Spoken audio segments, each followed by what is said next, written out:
Top quality और consistent performance के लिए सिर्फ सिल्वर पंप्स। टॉप क्वालिटी और कंसिस्टेंट परफॉर्मेंस के लिए सिर्फ सिल्वर पंप्स, नाम याद रखना। सगळ्यांचं आज या प्रेसला स्वागत करतो।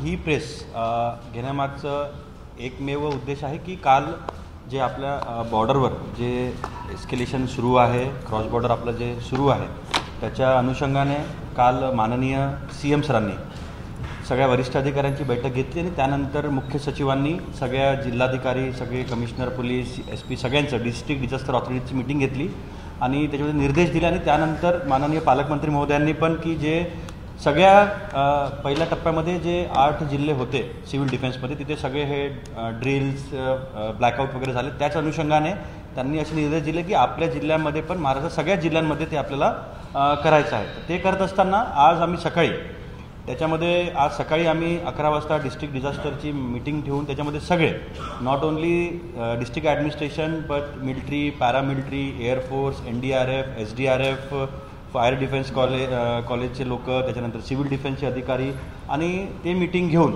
जसं एखादी नॅचरल डिझास्टर येत असतं त्याच प्रकारे हे उद्या जर काही जे आपण बघत आहोत ड्रोनचं काही पण सेन्सिटिव्ह इश्यू जर इथं झाला तर त्याच्यासाठी प्रिपरेशन आपलं पूर्ण असायला हवं। त्या अनुषंगाने सगळ्या जे 12-13 महत्त्वाचे डिपार्टमेंट आहे, मेडिकल एज्युकेशन, हेल्थ, त्याच्यानंतर सप्लाईज, फूड्स सगळं, आणि त्याच्यामध्ये आम्ही हेही सांगितलं की कोणत्या डिपार्टमेंटला काय करावं लागणार आहे। आणि त्याच्यामध्ये एक इम्पॉर्टंट गोष्ट होती जे माननीय मुख्यमंत्री महोदयांनी, चीफ सेक्रेटरी महोदयांनी आणि पालकमंत्र्यांनी सांगितलं की आपल्याला मॉक ड्रिलसुद्धा त्याच्यामध्ये करायचं आहे। त्याच्यानंतर सायरनचं आपण जे ऐकतात TV मध्ये की सायरनचंही आपल्याला कन्सेप्ट आणायचं आहे। त्याच्यामुळे डिझास्टर डिपार्टमेंटनी सगळं आपल्याला त्याच्यामध्ये मदत करत आहेत, निधीची कमतरता कुठेही नाही। आणि सकाळी आम्ही जे प्रिपरेटरी मीटिंग घेतली, माननीय CP सरही त्याच्यामध्ये होते, सगळे department are very much ready. आणि आम्ही जे आता CP सर डिटेलमध्ये आपल्याला सांगणार त्याच्यामध्ये मॉकड्रिलचं, तर मॉकड्रिलची पण आमची तयारी आहे। आणि आमचं मॉकड्रिल करत असताना मॉकड्रिलमुळे पॅनिक न होणे हे सगळ्यात महत्त्वाचं आहे। त्याच्यामुळे आम्ही जे गव्हर्नमेंट ऑफ इंडियाकडून जे अवेअरनेसचे व्हिडिओ आले की सायरन केल्यावर काय करायला पाहिजे, जेव्हा डिस्ट्रिक्ट कंट्रोल रूममध्ये म्हटलं की लाईट्स बंद करा तर काय केलं पाहिजे, त्याचे एक व्हिडिओज 1.5 मिनिटाचे गव्हर्नमेंट ऑफ इंडियाने बनवलेले आहे, ते हिंदी आणि इंग्लिशमध्ये आहे। तेही आम्ही सगळ्यांना सकाळी सर्क्युलेट केले मीडियाच्या माध्यमातून, सगळ्यांना नागरिकांकडे जाऊ द्या, जेणेकरून जेव्हा CP सर आणि आम्ही सांगू की या कॉलनीमध्ये, या एरियामध्ये आम्ही मॉकड्रिल घेणार आहे, तर तिथे लोकांना माहीत असलं पाहिजे की कलेक्टर सरांनी किंवा CP सरांनी एक गोष्ट सांगितल्यावर आम्हाला काय करायचं आहे। जर सायरन वाजल्यावर तुम्हाला टेबल खाली जायचं आहे, आपण बेड खाली जातो, भिंतीला साईडला उभं राहतो, जे डायरेक्शन्स आहेत ते लोकांना माहीत झालं पाहिजे। ते छोटे व्हिडिओज आहेत ते आम्ही ऑलरेडी मी सांगितलं आहे की डिझास्टर डिपार्टमेंटच्या मार्फत की ते मीडियाला द्या, जे आपलं ऑडिओ व्हिज्युअल वॉल्स लागलेले आहे त्याच्यावर करा, मूवी थिएटरमध्ये चालवा, त्याच्यानंतर तुमचे रेडिओ जिंगलवर तुम्ही चालवा, आणि सगळ्या झोन ऑफिसेस आणि आमच्या तलाठ्यापासून ग्रामीण आणि शहरी सगळीकडे आम्ही अवेअरनेस करणार आहे। त्यामुळे आपल्याकडे भिडण्याची काहीच गरज नाही आहे, परंतु वी थिंक की आपली प्रिपरेशन राहिली तर काही कुठे वाया जात नाही, त्यामुळे आमची प्रिपरेशन पूर्ण स्तरावर आहे। आता मी CP सरांना विनंती करतो की त्यांनी ते आपलं मॉक ड्रिल, त्याच्यानंतर सायरनच्या बाबतीवर ते आपल्याला मार्गदर्शन करेल। धन्यवाद। जसे जिल्हाधिकारी महोदयांनी सांगितलं की काय आपली तयारी आहे। आज सकाळची जी आमची मीटिंग होती फार महत्त्वपूर्ण मीटिंग होती, त्या मीटिंगमध्ये प्रेझेंटेशन दाखवली, सिव्हिल डिफेन्सचे अधिकारी होते त्यांनी, आणि ते कसे आपली पुढची कारवाई राहणार आहे ते आम्ही सगळ्या सकाळी डिस्कस केलेलं आहे। आणि सगळे जे डिपार्टमेंट्स आहे त्यांचे कोण नोडल ऑफिसर आहे त्यांची लिस्ट असो किंवा हॉस्पिटल्स, ही सगळी आता मी रिपीट करत नाही, परंतु हे सगळी आमची चर्चा विस्तृत याची झालेली आहे। त्याशिवाय जर आता पुढचे जे 2 मुद्दे आहे ते आहे आपले मॉक ड्रिल्सचे, आणि त्याच्यानंतर म्हणजे कसे करायचे आहे, कोणते डिपार्टमेंटनी काय करायचे आहे, काय रिस्पॉन्स राहणार आहे, म्हणजे आपला प्रिपरेशन, मग रिहर्सल आणि मग ब्रीफिंग वगैरे आणि नंतर डीब्रीफिंग, हे सगळं त्याच्यात असणार आहे। मग ही जी आहे जास्तीत जास्त लोकांपर्यंत आपण कसे जे फॉर्मॅलिटीज आहे त्याची काय करायचे ते कसे पोहोचतील यासाठी आमची चर्चा झालेली आहे। सोशल मीडियावरही आमची वाच आहे की सोशल मीडियावर जे र्युमर्स पसरवतात लोक ते फार स्ट्रिक्टली आम्ही घेतो आहे। आमच्या जो सोशल मीडिया मॉनिटरिंग सेल आहे त्याला सक्त सूचना देण्यात आलेली आहे की कोणीही कुठलेही प्रकारचे र्युमर्स किंवा असे व्हिडिओज किंवा कमेंट्स टाकले तर त्याचे विरुद्ध आम्ही ॲक्शन घेणार आणि केस पण रजिस्टर त्याच्याविरुद्ध होतील हे आम्ही क्लिअरली सगळ्यांना सांगितलेलं आहे. म्हणून आपण जे सगळे युनिट्स आहेत त्यांनाही अलर्ट केलेलं आहे. आता जे आमचे मॉक ड्रिल्स आहेत दिवसात किंवा संध्याकाळच्या वेळेस आणि रात्रीची जे मॉक ड्रिल आहे हे दोन्ही मॉक ड्रिल्स आम्ही सिरियसली घेणार आहे. दिवसामध्ये रिस्पॉन्स हॉस्पिटल्सचा रिस्पॉन्स किंवा जे इन्स्टॉलेशन्स आहेत त्याच्यावर हे सगळे आपण कवर करणार आहे. व्हिडिओजच्या मार्फतीने जसा जिल्हाधिकारी महोदयांनी सांगितलं की आपण कसे लोकांपर्यंत पोहोचू आणि शाळा कारण आता सध्या सुट्ट्या लागलेली आहे तर आपल्याला डायरेक्टली जे सोशल मीडियाच्या मार्फतीने किंवा आपले मार्फतीने आपण त्याच्यापर्यंत पोहोचायचं आहे. रात्रीच्या वेळेस ज्यावेळेस आपण नाईटच्या ब्लॅकआउटच्या ज्यावेळेस घेणार आहे त्याच्यात कसे लाईट ऑफ करायचे आहे, कसे कर्टन्स वगैरे लावायचे आहे, कसे आतमध्ये लाईट्स ऑफ करायचे आहे आणि याचे पुढे जे हॉस्पिटल्स आहेत त्यांचा वेगळा एक SOP असतो तेही आम्ही सगळ्यांना सांगितलेलं आहे. तर ह्याप्रमाणे आपली तयारी राहील. सायरन्सबद्दल जे आहे सायरनचा फार मोठा रोल राहणार आहे. म्हणजे सायरन वाजलं तर आपल्याला काय करायचं आहे तर तोही आपण सर्वांना त्याची एक SOP सारखा किंवा तुमचे मार्फतीने सायरन जर वाजला ते आपली ॲक्टिव्हिटी काय राहिली पाहिजे याच्यावर आम्ही सर्वांना सांगणार आहे. पब्लिक अवेअरनेस एक फार मोठा एक इश्यू राहणार आहे त्याच्यात आणि कम्युनिकेशन आणि पब्लिक अवेअरनेसमध्ये जास्तीत जास्त लोकांना जे आत्ता चाललेलं आहे त्याच्याबद्दल आपण कसे जागरूक राहू तर हे सगळं आपण सांगू. एवढं मला सांगायचं होतं. आणि जे प्रोक्युरमेंट वगैरे करायचे डिझास्टर मॅनेजमेंट कमिटी जे आहेत ज्याचे हेड जिल्हा अधिकारी आहे तर ते त्याच्याबद्दल पुढची कारवाई करतीलच. परंतु आम्ही सगळे जे डिपार्टमेंट्स आहे सेम पेजवर आहे. आज सकाळी पण आम्ही 5 झोन्समध्ये सकाळच्या वेळेस जवळपास 2:15-1 वाजता आम्ही एक ड्रिल्स घेतलेली आहे. आपला रिस्पॉन्स घेतला आहे ते आपण सांगूनच केलेलं आहे परंतु मिनिटाईज त्याला केलेलं आहे की जर काही घटना घडली तर आपल्याला काय काय करायचं आहे. तर आमचे जे पोलीस अधिकारी कर्मचारी आहेत त्यांची आम्ही ऑलरेडी केली आहे आणि इतर डिपार्टमेंटमध्ये पण तशी जागरूकता आणि त्यांची जे मुवमेंट्स राहील किंवा त्यांचे जे कारवाई राहणार आहे तेही करत आहे असंही सगळे डिपार्टमेंट्सनी सकाळी सांगितलेलं आहे. मग ओव्हरऑल जे आपली तयारी पूर्ण आहे. असेन्शियल कमोडिटीजबद्दल पण सांगण्यात आलं की काय काय असेन्शियल कमोडिटीज कमी होतील का असा होता का ते हे जे याच्याबद्दलही क्लॅरिटी आहे की कुठल्याही प्रकारच्या असा नाही आहे. तर हे अननेसेसरी कोणी सांगू नये की पेट्रोलची कमतरता आहे किंवा असं आहे तसं आहे अजिबात असं काहीच नाही. हे सकाळचे मुद्दे होते जे आपल्या डिस्कशनमध्ये आलेले आहे. पण हे सगळे असं एक क्लॅरिटी आहे आम्हाला सगळ्यांना आणि तुमचे मार्फतीने आम्ही सगळ्यांपर्यंत पोहोचायचे आहे एवढं आम्हाला सांगायचं होतं. याच्यामध्ये एक माझी विनंती आहे. जसं काल मी बघितलं काही मीडियाच्या मित्रांचा फोन आला की सर पेट्रोल खत्म होने वाला है क्या ऐसा न्यूज़ में चल रहा है. तर मेरी एक विनंती आहे जसे कोविडमध्ये जे होतं त्याचप्रमाणे अफवावर तुम्ही कोणीच भरोसा करू नका. काही पण असेल न्यूज़ तर मी ऑलरेडी आमच्या DIMना सांगितलं आहे कॉर्पोरेशनमधल्या PROना सांगितलं आहे की हम ऑफिशियली जर मला वाटलं की प्रत्येक अर्ध्या तासाला द्यायची आहे प्रेस तर मी अर्ध्या तासाला मी प्रेस नोट देईन. पण आमचं ऑफिशियल आल्यावरच तुम्ही ते लाईव्ह करा किंवा हे करा. नाही तर काय होईल अननेसेसरी आता जर एखाद्या मीडियामध्ये आलं की पेट्रोल फक्त 2च घंट्याचं पेट्रोल नागपूरमध्ये शिल्लक आहे किसने बोला की काय होते मग ते लाईन लागतात पेट्रोल पंपला. मग तो इश्यू कन्वर्ट होतो लॉ अँड ऑर्डरमध्ये बाबा झगडे होते हे होत. तर माझी विनंती आहे की असं काहीच नाही आहे. तुम्हालाही ते बघत असाल तुम्ही की बऱ्या नागपूरमध्ये कसलाच विषय नाही परंतु आपण प्रिपेरेटरी करत आहोत. कारण होप फॉर द बेस्ट आणि प्रिपेअर फॉर द वर्स्ट जे आपण म्हणत असतो काहीच होणार नाही परंतु तरी आम्ही प्रिपरेशन आम्ही करत आहोत.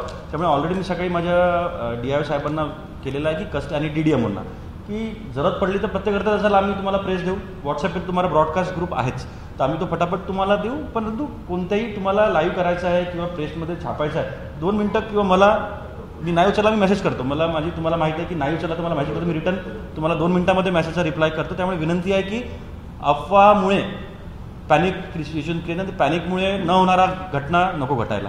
त्यामुळे एकच माझी विनंती आहे की there should be free flow of message but that should be based on facts and truth. एक मुद्दा एक जे आहे ना व्हॉलंटियर्स NSSचे असतील किंवा हे जे आहे त्यांची पण लिस्टिंग आपण करतो आहे. जे व्हॉलंटियर्स आहे तुमच्या मार्फतीने पण आम्ही पोहोचतो आहे की जे व्हॉलेंटियर्स असतील ही लिस्ट जर आमच्यापर्यंत अजून कोणी इच्छुक असला तर ते आपण त्यावेळेस सांगू. परंतु NSS असतील किंवा NCCचे असतील, होमगार्ड्स असतील, होमगार्ड्सही आम्हाला 1000 होमगार्ड्स आता मिळालेले आहेत, तेही याच्यात आपले सोबत काम करणार आहे, हेही मला सांगायचं होतं. ते सांगू ना आम्ही तुम्हाला. आम्ही सगळ्यांना इन्फॉर्म डिसिजनच घेऊ. आज नाही, आम्ही सांगू ना तुम्हाला. जुड़ा हुआ है कि जो ब्लैकआउट करेंगे तो एक साथ पूरे नागपुर का होगा कि रीजन वाइज होगा, ये किस तरीके का? मैं वही बोल रहा हूँ, जब भी होगा कौन से जोन में लेंगे, कौन से एरिया में होगा, किस टाइम में होगा, ये कम से कम 5 से 6 घंटा पहले हम बता के ही करेंगे. इमरजेंसी ऐसा नहीं करेंगे, क्योंकि ये मॉक ड्रिल लेने का मकसद क्या है, लोगों में अवेयरनेस लाना है कि पता होना चाहिए कि आगे क्या करना है, इसलिए हम बता के ही करेंगे. अभी हम वो प्लान कर रहे हैं, सर के साथ बैठ के प्लान, यानी सर, मैं और कमिश्नर सर मिलकर हम प्लान करेंगे, आपको बता देंगे. उद्या करू शकतो, बहुतेक उद्या आपण करणार आहे. हां, उद्या. सर, आतापर्यंत जी पहिली फर्स्ट लिस्ट जी आली होती त्यामध्ये नागपूरचं नाव नव्हतं. आता एकदम नागपूरमध्ये तुम्ही CMचा तुम्हाला कॉल आला किंवा तुम्हाला सांगण्यात आलं, त्याच्यामागे काय रिझन आहे किंवा काही इमर्जन्सी काही तुम्हाला अलर्ट आलेला आहे, काही इनपुट्स आलेले आहे? नाही, तसं नाही आहे, पण प्रिपेअर होना चाहिए. ते म्हणजे आधी का करत नाही, म्हणजे फर्स्ट नाही, त्याचे एक सांगतो, त्याचे क्लासिफिकेशन आहे A, B आणि C. तर एमध्ये जे होते त्याच्यात जे डिस्ट्रिक्ट येत होते महाराष्ट्राचे, ते झाले. पूर्ण देशामध्ये नव्हतं, तर ते डिस्ट्रिक्ट जे पूर्ण देशाचे होते त्याच्यावर झाला. आता B आणि C, कारण आपण पण प्रिपेअर्ड राहिले पाहिजे म्हणून आपण हे करतो. इंटेल नाही, आपली तयारीच राहिली पाहिजे, माझं असं म्हणणं आहे.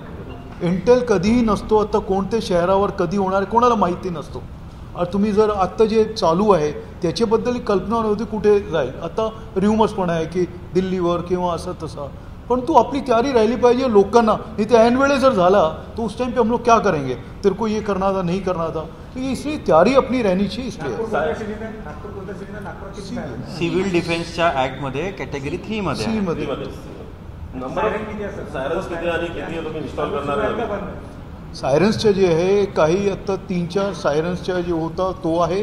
बाकी आपण लिस्टिंग करतोय आणि अजूनही जे लागणार आहे त्याच्याबद्दलही आमची तयारी आहे. उद्यापर्यंत, उद्या परवा ते पण पोहोचते. 3 ते 4 सायरन्स आपल्याकडे अवेलेबल आहे सध्या आणि आपण आता अधिक इन्स्टॉल करू बाकीच्या एरियात. जी फंक्शनल आहेत का ते? सुरू आहेत का ते? ते आपण काय की पॅनिक होऊ नये याच्यासाठी आता ते आपण करून घेतो, कारण ते सांगून करावं लागेल म्हणून आपल्याशी आपण बोलतोय. नाही तो एकदम से किया होता तो पॅनिक हो जाता. 3-4 जे सायरन आहे ना ते फंक्शनल आहे. ते आता माझ्याकडे माहिती नाही आहे, तसं मी आता ऑफहँड नाही सांगू शकत. आणि त्याची माहिती जनरली कलेक्टरकडे नसते, ते पोलिसांमार्फत आपल्याकडे येते. आणि किती पाकिस्तानी आहे किती नाही ते आत्ता मला सांगणं शक्य नाही. पण ते मध्यंतरी शासनाने एक आदेश दिला होता की 29 तारखेला सर्व पाकिस्तानी जे काही आहेत त्यांना पुन्हा लोकांना. मला वाटतं हे मुद्दा सध्याचे आपण डिस्कस करू नये. हे जे त्याची पॅरलल कारवाई चालू आहे आणि जे जे नियम आहे त्याचप्रमाणे आपण कारवाई करतो. जसं आपण डिझास्टर मॅनेजमेंटबद्दल बोलत आहे, आपल्याकडे असे SDRF आहे, आपल्याकडे NDRF आहे, त्या व्यतिरिक्त आपल्याकडे व्हॉलंटियर्स पण आहे, आपदा मित्र पण आहे. ते त्यांची संख्या किती आहे, त्यांची ट्रेनिंग झाली का, त्यांना काय निर्देश, अशा ते जे 500 लोक आहेत त्यांचे नंबर ते आता ॲक्टिव्ह आहेत का सगळे आपले. आणि माझा एक प्रश्न आणखी असा होता की आपण तुम्हाला नाही वाटत का आपण या तयारीत आपण उशीर केली, कारण की हे जे आहे मॉकड्रिल वगैरे सगळे एक हफ्ता आधी हे सगळं झालं आहे. सोशल मीडियामध्ये लोक नाही, मी सांग, मला वाटतं NDRFची अकॅडमी आहे, नॅशनल लेवलची अकॅडमी आहे आपल्याकडे, आणि आपण आता हे नाही मला बघा, मला वाटत नाही आपण लेट आहो. आम्ही टाईमली आमचं ॲक्शन घेत आहोत. कारण तुम्ही परवा जे झालं कॅटेगरी 1 परवा झालं, आपण कॅटेगरी 3 मध्ये आता आज आम्ही आमचं सुरू करतो. मला वाटत नाही की आपण कुठे डिले आहे. टाईमली उलट आम्ही सांगणार की आम्ही टाईमली याच्यामध्ये इंटरव्हेन्शन आम्ही करत आहोत. असे किती लोक एअर ट्रॅफिकिंग वाढलंय, बरेच एअरपोर्ट बंद आहे देशात. नाही, आपलं चालू आहे, आपलं सुरू आहे एअरपोर्ट. सेंसिटिव्ह एरिया जैसे मेंटेनेंस कमांड है, RSS हेडक्वार्टर और हेल्थ फैक्ट्री जो कि काफ़ी सेंसिटिव, तो इनका कुछ सिक्योरिटी इंश्योर किए, जैसे नो डाउट मेंटेनेंस का कुछ सेक्रेटरी रहेगा, RSS और RSS headquarter end ordnance factory यहाँ की सिक्योरिटी नहीं, जैसे अभी एयरपोर्ट का जो मैं एयरपोर्ट का बताता हूँ, फिर सर बाकी का बताएंगे। एयरपोर्ट पे जो ड्रिल्स वगैरह थे ना, वो कर लिए है कल उन्होंने। एयरपोर्ट्स के जो इमरजेंसी ड्रिल होते हैं कि भाई कुछ हुआ तो कहाँ एयरक्राफ्ट मूव करना, वो ड्रिल्स कल MIL एयरपोर्ट ने ऑलरेडी कर चुके हैं विद कॉम्बिनेशन ऑफ पुलिस कमिश्नरेट के साथ। कल जो है इसमें एक हमारी मीटिंग हुई है, एलेबरेट मीटिंग हुई है एयरपोर्ट के बारे में भी, और इसके अलावा जो मैंने बताया कि आज पूरे शहर में जो भी सेंसिटिव है, आपने जो बताया ऑर्डिनेंस का, वहाँ भी हुआ है हमारा ड्रिल, और उनके जो कोऑर्डिनेशन हुआ है। बेसिकली क्या है कि कोऑर्डिनेशन इसमें बहुत इंपॉर्टेंट, और अगर कुछ होता है तो कौन क्या करेगा, वो सब बातें आज हो गई हैं। जहाँ पे एडिशनल जैसे आपने हेडक्वार्टर का बताया, वो भी आज हम खुद ही सब सीनियर ऑफिसर्स और सब लोग थे उसमें, तो वो हमारा ऑलरेडी हो गया है इसमें। प्रादेशिक सेना के साथ में आप लोगों का कुछ कोऑर्डिनेशन, क्योंकि हर बार जब आपदा होती है सबसे पहले वही लोग दौड़ते हैं, तो ऐसे यहाँ पे एक बटालियन हुआ करती थी, तो उन लोगों के साथ में कुछ कोऑर्डिनेशन है आप लोगों के पास? एक्चुअली मैन पावर कितना है? अगर ऐसा कोई सिचुएशन आता है तो उससे निपटने में आपको मैन पावर कितना? इसका जो मैन पावर जैसे आप बता रहे हैं, इससे हमारे जो इसमें है कि इसमें पूरा मैन पावर का NSS वगैरह ये सब चीज़ों का जो है वो अभी निकाल रहे हैं, उसमें बता सकता हूँ, अभी है नहीं हमारे पास आंकड़ा। नहीं, उसमें कैसा है, पुलिस का नंबर है, रेवेन्यू डिपार्टमेंट का नंबर है, NSS का नंबर है, जो आर्मी है, एयरफोर्स के लोग हैं उनका नंबर। सुबह वो लोग आए थे, उन्होंने अपना अभी क्या है इन्फॉर्मेशन सब अभी हमने एक्टिवेट कर दिया है। अभी हमारा इमरजेंसी डिजास्टर का सेल है वो ये है। जैसे अभी फॉर एग्जांपल बॉर्डर पे जो चल रहा है, वहाँ पे अगर कोई नागपुर के कोई लोग उनको वापस लाना है, उनके भी हमको फ़ोन आ रहे हैं, हम उनका भी कोऑर्डिनेट करके हम दे रहे। एवरीथिंग इज, अगर आपको लगता है फ़ोन करके देखिए, यानी कल किती फोन आले काल आपल्याला, हां तिकडून लोक आम्हाला नागपूरला यायचं आहे, तो हम वो कोऑर्डिनेट करते हैं। एक जे आता सध्या बाकीच्या देशांमध्ये किंवा बाकीच्या ठिकाणी नागपूरचे असे किती लोक आहेत जे सध्या कुठे अडकलेले आहेत किंवा जे सध्या आलेले आहेत, अनेक ठिकाणच्या फ्लाईट्स वगैरे कॅन्सल झाल्या, नाही आता जे याच्यामुळे तर पुष्कळच्या लोकांनी आपले ट्रॅव्हल पण कॅन्सलच केलेले आहे, म्हणजे असं खूप कमी आहे की ते तिकडे जाऊन अटकलेले, कारण जेव्हा चालू झालं तेव्हा मॅक्सिमम लोक वापस येऊन गेले। आता काही लोक जे जवळपास ट्रेन त्यांची लेट झाली तर त्यांचं आम्ही तिथच्या, जसं आता फॉर कोणी सांगितलं की सर मैं जम्मू में अटका हूँ, मेरा ट्रेन लेट हो गया, तो वहाँ पे DRM से कोऑर्डिनेट करके हम कोऑर्डिनेट करके दे रहे हैं। तरी किती आहे आकडा? आता आकडा सांगता येणार नाही मला ते एक्झॅक्ट। फोन किती आला म्हणजे सायरन कुठे कुठे असा फिक्स लावलेला आहे का, की फिक्स असा लावणार आहे का? जसं मी सांगितलं तुम्हाला, सायरन्स आहे जे सध्या आम्ही त्याच्याबद्दल बोलत नाही, कारण ते सगळा ड्रिलचा भाग आहे।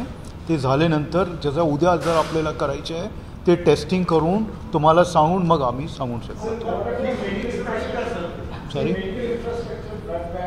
जी, ऑलरेडी इंस्ट्रक्शंस हमने आज सुबह डिटेल इंस्ट्रक्शन दिए हैं, medical colleges, civil surgeon, private hospitals को बोल दिया है।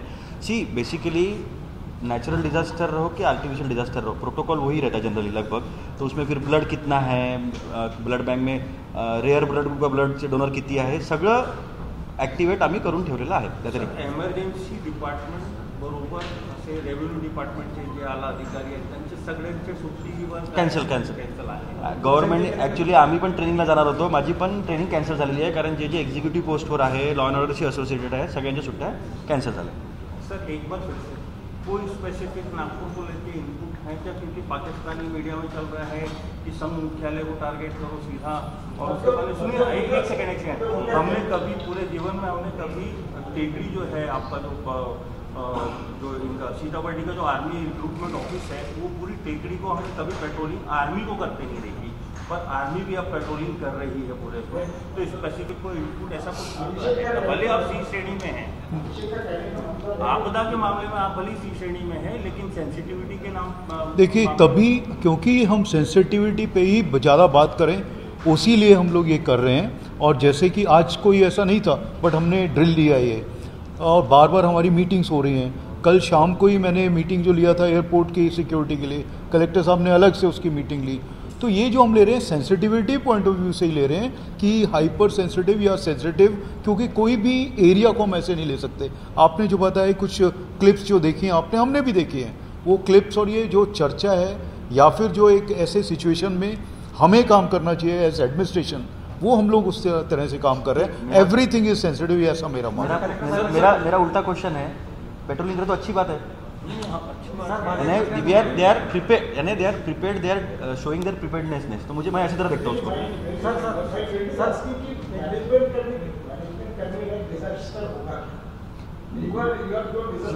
मैंने पहले ही बोला, hope for the best, prepare for the worst. हम डिस्ट्रिक्ट एडमिनिस्ट्रेशन फिर वो बाढ़ रहे, भूकंप रहे, जो भी नेचुरल, और वैसे ही हम तैयारी तो हमको पूरी रखना है. गफलित तो क्या, we should not caught off guard. Sir, मुख्यमंत्र्यांची बैठक सुरू आहे. मध्य भारतातले मुख्यमंत्री जेवढे आहेत त्यांची भोपाळ इथे बैठक आहे जलस्रोतांमध्ये. आपण जलस्रोतांसंदर्भात काही सुरक्षा व्यवस्था केली आहे? नाही, ते केलेलं आहे. ते जे मीटिंग आहे ना, ते आता जे अपकमिंग मानसून वगैरह येतं ना, त्याच्या इंटरस्टेट वाटर मैनेजमेंट के हिसाब से है. अभी उसका प्रोसीडिंग जब भी आएगा सत्वाद इंस्ट्रक्शन वो हम फॉलो करेंगे उसमें. आपल्या नागपुरातले जलस्रोत नाही, आमची मीटिंग तर होतात ना, प्री मान्सूनची मीटिंग झाली ना आमची. जलस्रोत सुरक्षित ठेवले नाही, आहे. त्यांनी आम्ही सांगितलं आहे आपल्याकडे 40% वर पाणी आहे, काही इश्यू नाही. तसं नाही, पुरवठा नाही म्हणतो. हां. जलस्रोत सुरक्षित ठेवले. हां, sir, in case of air attack नागपूरला कुठून सपोर्ट करणार? ते आता तसं होणार नाही. काही झालं नाही, ऐसे जो हो नहीं सकता वो क्वेश्चन मत पूछिए आप. काहीतरी डिसिजन झालाच नाही. सी आजची खरं तर CP साहेबांनी आणि जे बैठक म्हणजे मीडिया ठेवला है कि to create awareness about civil defence, awareness क्या रहता है, इसलिए ये मीटिंग है. यानी इसमें कुछ ऐसा नहीं है की होने ही वाला है, असं काही नाही आहे. प्रिपेअर्डनेस मला वाटते अवेअरनेस व्हायला पाहिजे लोकांमध्ये. जसं आपण कोविडचं एवढं अवेअरनेस केलं त्यामुळे आपण कंट्रोल करू शकलो, त्याचप्रकारे अवेअरनेससाठी की you are our eyes and year, की आम्ही जे आता म्हणत आहोत की बाबा सायरन वाजवतं तर काय करायचं, त्याच्यानंतर मॉकड्रिलमध्ये काय, ते तुम्ही लोकांपर्यंत पोहोचवा, सो दॅट हमारा काम कम हो जाएगा. You should be our eyes end years. मैं इससे ये भी बोलूँगा कि अपना एक जॉइंट एफर्ट है. आप और हम कोई अलग नहीं है, हम सिर्फ एक फील्ड पे हैं, बट आप भी फील्ड पे रह के वही कवर कर रहे हैं. आपके जरिए हम सब तक पहुंच सकते हैं. इनफैक्ट ये हमारी जॉइंट रिस्पॉन्सिबिलिटी है, ऐसा हमें लगता है.